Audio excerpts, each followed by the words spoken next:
नमस्कार। मैं सावित्री यादव यस के क्राइम सफर में आप सभी का स्वागत करती हूँ। उम्मीद है यस के क्राइम सफर की सारी फैमिली अच्छी होगी, अपना ख्याल रख रही होगी। आज जिस सच्ची घटना को लेकर आप लोगों के बीच हाजिर हूँ, बेहद खौफनाक है, दिल को चोट पहुंचाने वाली। इस घटना की शुरुआत करो उससे पहले रोज की तरह जितने भी हमारे भाई बहन हैं, जितने भी हमारे दोस्त मित्र हैं, सबसे यही गुजारिश है, ये रिक्वेस्ट है कि अभी तक आप लोगों ने चैनल को सब्सक्राइब नहीं किया है तो चैनल को सब्सक्राइब कर लीजिए। और हमारी यही कोशिश रहती है कि जो दूर दराज की खबरें हैं जो आप लोगों तक पहुंच नहीं पाती है उसको सर्च किया जाए, आप लोगों तक पहुंचाने की कोशिश की जाए। और इन घटनाओं को सुनाने का मेरा उद्देश्य ये नहीं होता है कि किसी की भावनाओं को ठेस पहुंचाया जाए, किसी को आहत किया जाए, बल्कि बस इसलिए कि लोगों को जागरूक किया जाए, लोगों को सचेत किया जाए।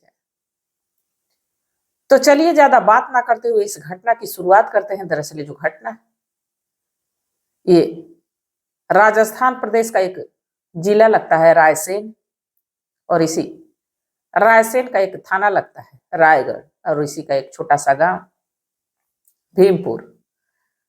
यही के रहने वाले राम प्रवेश, जिनकी पत्नी रोशनी, इनके परिवार में पति पत्नी के अलावा इनके दो बच्चे होते हैं। बेटी का नाम प्रीति जिसकी उम्र 16 साल, बेटा नवीन जो कि 11 साल का।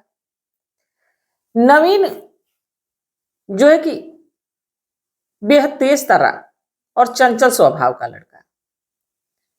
वो आस पड़ोस में भी जाता और सबसे तर्क वितर्क करता रहता, किसी ना किसी बात को पूछता, किसी चीज को जानने की कोशिश करता। कोई कोई व्यक्ति ऐसा होता है कि हर चीज जानने का इच्छुक होता है, और खास करके बच्चे बच्चे माँ बाप हो या दादा दादी हो या आस पड़ोस के सम्मानित बड़े लोग हों, उनसे अक्सर कुछ कुछ सवाल करते रहते हैं। उनको जानने की उनकी जिज्ञासा बढ़ती रहती है और उस चीज को समझना चाहते हैं। ऐसे बच्चे अगर जो कहा जाए तो 10 में से एक ही दो मिलते। अब इन्हीं में से ये नवीन रहता है। नवीन बेहद चालाक और बेहद तेज तर्राक होता है, और जो राम प्रवेश होते हैं वो मेहनत मजदूरी का ही काम करता, बाकी तो अपने परिवार को बांध के रखता और सोचता कि हमारे बच्चे पढ़ लिख के कुछ लायक बने। बेटी प्रीति को भी पढ़ाने की कोशिश करता और अपने बेटे नवीन को भी एक अच्छे स्कूल में दाखिला, दोनों बच्चे पढ़ते, सब कुछ अच्छा चल रहा था, परिवार बेहद हंसी खुशी से चल रहा था। बाकी बात की जाए जनवरी की महीने की, यही जनवरी जो बीता है साल 2024 का, इसी जनवरी में 23 जनवरी को एक शादी का फंक्शन रोशनी के मायके में रहता है, यानी राम प्रवेश के पत्नी के मायके में, जिसमें जाना अनिवार्य रहता है। तो ये जो राम प्रवेश है अपने बच्चों से कहते हैं कि ऐसा है कि तुम लोग भी एक दिन की तैयारी कर लो, अपने स्कूल में एप्लीकेशन दे लो, साथ में चला जाएगा और साथ में हम लोग चले आएंगे। बाकी जो ये प्रीति रहती वो कहती दरअसल मेरा बोर्ड एग्जाम है और पापा मैं नहीं जा पाऊंगी, आप नवीन के लेके चले जाओ। बाकी ये जो राम प्रवेश है कहते हैं कि अगर जो जब बेटी नहीं जा रही तो नवीन को भी समझा बुझा के घर पे ही छोड़ दिया जाए। दोनों भाई बहन रहेंगे तो अकेलापन नहीं लगेगा, और दोनों पढ़ने भी चले जाएंगे, इनका स्कूल भी बंक नहीं होगा और हम लोग का काम भी चल जाएगा, हम दोनों चलेंगे। अब इसी तरह तैयारी होती है और 2023 को ये जो है कि राम प्रवेश और रोशनी दोनों रोशनी के मायके चले जाते हैं। शाम को दोनों बच्चे खाते पीते हैं और पढ़ाई करने के बाद दोनों सोने चले जाते हैं। बाकी जैसे ही रात के लगभग 3 से 3:30 बजते रोशनी की चिल्लाने की आवाज बाहर तक आने लगती है। अब जिससे कि आस पड़ोस के जो लोग इस आवाज को सुनते हैं तो लगभग पड़ोसियों को पता भी रहता है कि राम प्रवेश और उनकी पत्नी मायके गए। भागे दौड़े अब राम प्रवेश के घर पहुंचते, रोशनी चिल्ला रही है, रो रही है, कह रही कि उसका भाई नवीन, जो कि सोया तो था पर बिस्तर पे नहीं, आखिर वो चला कहाँ गया। अब ये बात तुरंत जो पड़ोस वाले हैं राम प्रवेश को फोन करते हैं और कहते हैं कि दरअसल तुम्हारा बेटा खा पी के सोया तो था, बाकी घर पे है नहीं, और प्रीति बहुत परेशान है। अब जब ये बात राम प्रवेश सुनते हैं तो तुरंत एक रिलेटिव का गाड़ी लेते हैं और अपनी पत्नी रोशनी को बैठाते हैं और कुछ रिलेटिव के साथ घर पहुंचते हैं। घर पहुंचने के बाद तब तक 4:30 का वक्त हो जाता है। जनवरी का महीना, ठंड का महीना, सब लोग परेशान, आस पड़ोस के लोग परेशान। लड़के को ढूंढने की कोशिश की जाती है, अपने इलाके में हर जगह देखा जाता है, बाकी नवीन का कुछ अता पता नहीं चलता। अब राम प्रवेश का रो रो के बुरा हाल, और राम प्रवेश अब ये सोचने लगते हैं कि लग रहा है कि हम लोग उसको नानी के घर लेके नहीं गए तो नाराज होके कहीं चला गया, या नानी के घर ही तो नहीं है। बाकी नानी के घर भी नहीं पहुंचता है, सुबह के लगभग 10 बज जाते हैं। खोजते खोजते सब लोग हैरान है, परेशान है। अब कुछ लोग कहते हैं कि चलो इसकी गुमशुदा होने की रिपोर्ट दर्ज कराई जाए। अपने नजदीकी थाना रायगढ़ में पहुंचते हैं। इसके बाद वहां के पुलिस अधीक्षक से सारी बात होती है कि कैसे बच्चे खा के सोए, बाकी रात में से बच्चा गायब। वो कहते हैं कि अगर जो कोई आपका दुश्मन हो, कोई ऐसा व्यक्ति हो जो कि आपको नुकसान पहुंचा सके तो आप बताइए। जिस पे राम प्रवेश कहते हैं कि मेरे पास कोई प्रॉपर्टी तो है नहीं, रुपए पैसे ज्यादा है नहीं, मेरे तो कोई ऐसे दुश्मन है नहीं। गांव वाले भी यही कहते हैं कि सीधा साधा व्यक्ति कमाता खाता है, अपने परिवार को चलाता है। पुलिस वाले कहते हैं कि जब 24 घंटे हो जाएगी तभी इस पे कोई कार्रवाई होगी, तभी आपकी एफआईआर दर्ज कर जाएगी। तब तक हम लोग भी कोशिश कर रहे हैं, आप भी कोशिश करिए, हो सके बच्चा कहीं गया हो आ जाए। अब जैसे ही दिन बीतता है, रात काटना मुश्किल। अब मिला जुला के एक ही बेटा एक बेटी, सबका रो रो के बुरा हाल।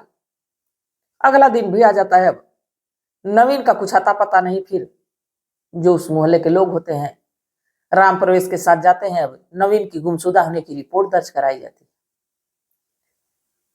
अब वक्त गुजरने लगता है, बाकी कुछ अता पता चलता नहीं। तभी एक व्यक्ति फोन करके सूचना देता है कि दरअसल नाले के पास एक बोरा पड़ा है और उस बोरे को कुछ कुत्ते और कुछ जंगली सुअर जो है खींच रहे हैं, और उसको देख के लग रहा है कि इसमें कोई जानवर तो हो नहीं सकता, पर कोई गड़बड़ी जरूर लग रही। इसके बाद पुलिस की एक टीम पहुंचती है, और जब टीम पहुंचती है नाले से बोरा निकाला जाता है। और जब बोरा निकाला जाता है, जब बोरे का मुंह खुलता है तो पता चलता है कि वही 11 साल का जो लड़का गायब है नवीन, उसी की डेड बॉडी खून से लथपथ पड़ी हुई बोरे में। अब पुलिस भी हैरान है कि आखिर इस 11 साल के बच्चे से किसी की क्या दुश्मनी। राम प्रवेश की किसी से दुश्मनी है नहीं। अब मामला जो है कि एक बच्चे का था। अब गांव वाले भी आक्रोशित, और अब ये बात धीरे धीरे उस थाने से निकल के अलग इलाकों तक पहुंचने लगती है। लोग का आक्रोश बढ़ने लगता है कि एक सीधा साधा व्यक्ति, एक गरीब परिवार, क्या उसकी सुनवाई नहीं होगी? उसके अगर जो कोई बड़े लोगों का हाथ उसके सिर पे नहीं है तो क्या उसकी बात को नहीं सुनी जाएगी? आखिर उसके बेटे को कौन मारा? तमाम तरह की बात थी। पुलिस के पास ना ही कोई सबूत था, ना ही कोई सुराग था। अब पुलिस फिर से एक बार राम प्रवेश के घर पहुंचती है और उस लड़की प्रीति से पूछने की कोशिश करती है कि तुम लोग कैसे, कब क्या खाए, कैसे सोए। प्रीति बताती है, कहती है कि हम लोग शाम को तो पढ़ाई किए, इसके बाद खाना खाए।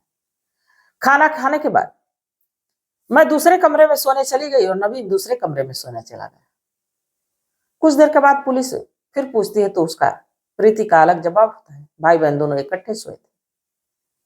तो इकट्ठे सोए थे तो आखिर वो लड़का उठा तो गया कहा, दरवाजा खोला तो कुछ तुम जान क्यों नहीं पाई?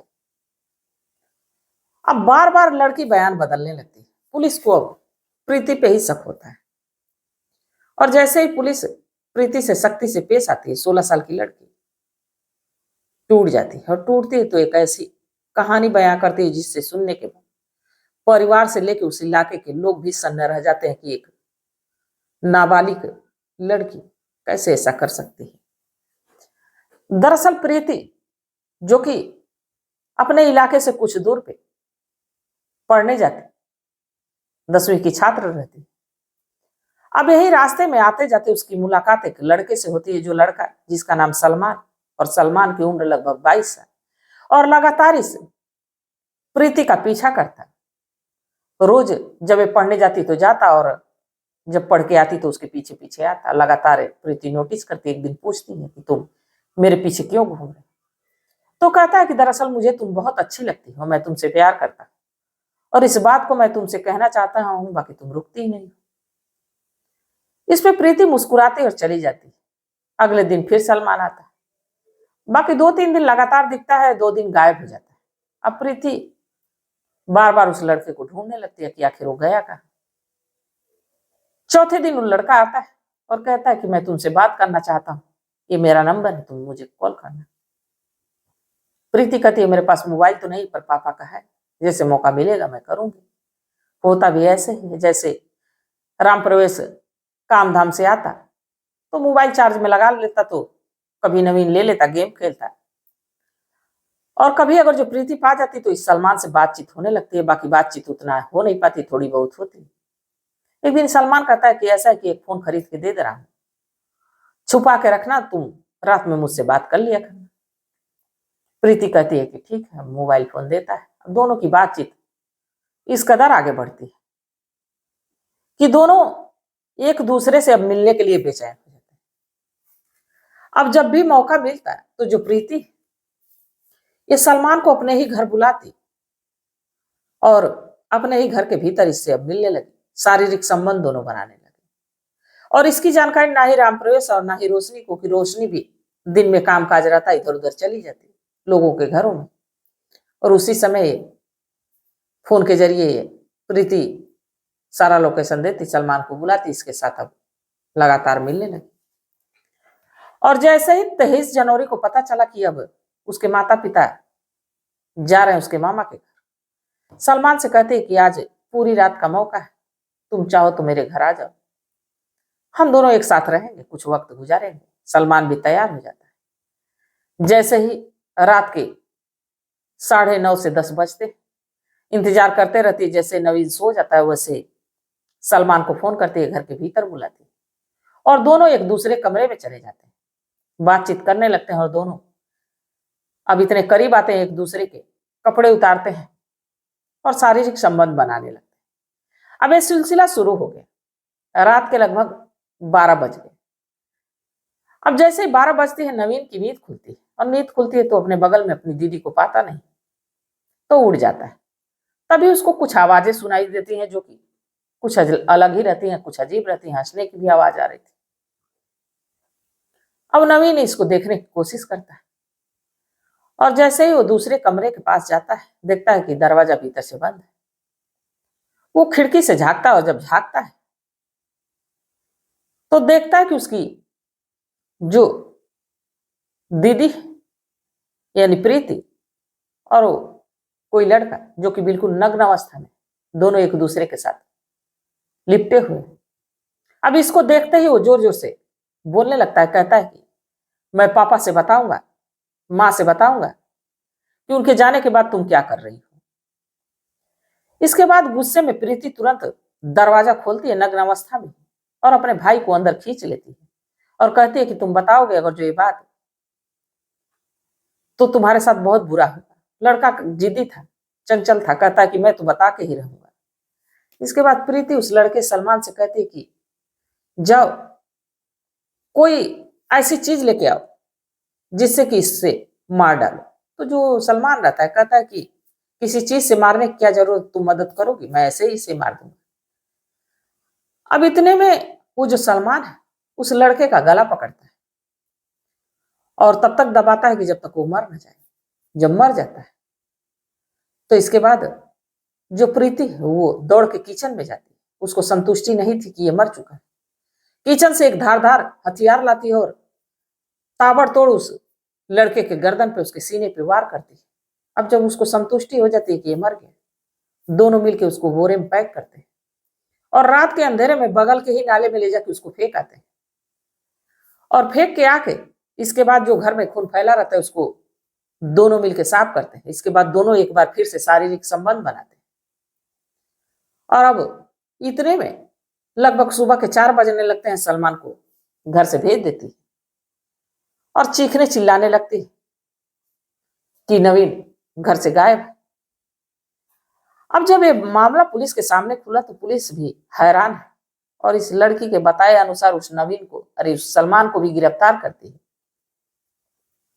इस नवीन के कत्ल के जुर्म में लड़की तो नाबालिग है। बाकी अब देखिए कोर्ट कैसा फैसला करता है, इनको कौन सी सजा मिलती है। पर सलमान तो बालिग था, इस पे कड़ी से कड़ी कार्रवाई होनी चाहिए, कड़ी से कड़ी सजा मिलनी चाहिए। अब इस पे कानून कौन सा फैसला सुनाता है। माँ बाप तो एक तरह से मानिए तो बेटा को भी खो दिए और बेटी को भी खो दिए। बेटी भी जेल के भीतर चली गई, जेल से भी छूटती अगर जो है तो क्या उसका भविष्य होगा, क्या इस घटना को भूल पाएगी और सलमान क्या वो कभी जेल से छूट पाएगा। पूरी जिंदगी तबाह, पूरी जिंदगी बर्बाद हो गई, पूरा परिवार बिखर के रह गया। तो इस घटनाक्रम को सुनाने का मेरा उद्देश्य ये नहीं था कि किसी की भावनाओं को ठेस पहुंचाया जाए, किसी को आहत किया जाए, बल्कि बस इसलिए कि लोगों को जागरूक किया जाए, लोगों को सचेत किया जाए। तो इस घटनाक्रम पे आप लोग क्या सोचते हैं, आप लोगों की क्या सलाह है, आप लोगों की क्या राय है, कमेंट सेक्शन में जरूर बताइएगा कि इस लड़की प्रीति को कौन सी सजा मिले, साथ ही सलमान को कौन सी सजा मिले।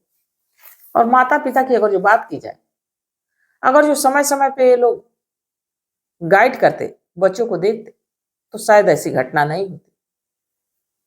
और घर अगर जो जाए, घर अगर जो अकेला छोड़ के जाए, बच्चों को छोड़ के जाए, तो किसी जिम्मेदार व्यक्ति को जरूर सौंप के जाए, ताकि ऐसी जो समस्याएं आ रही है, ऐसी जो परेशानी, ऐसी दिक्कत आ रही है, वो ना हो।